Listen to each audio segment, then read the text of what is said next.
চলে যাব এখান থেকে, কেউ থাকবে না। যিনি থাকার উনি যখন থাকেন নাই, কারো কাছে মালাকুল মউত অনুমতি নিয়ে আসে নাই, আসবে না।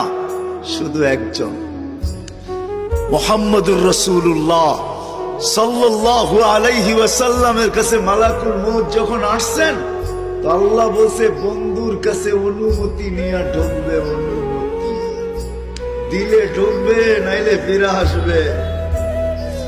বন্ধু আমার, খবরদার অনুমতি ছাড়া যায় দরজায় ঢুকা যাবে না।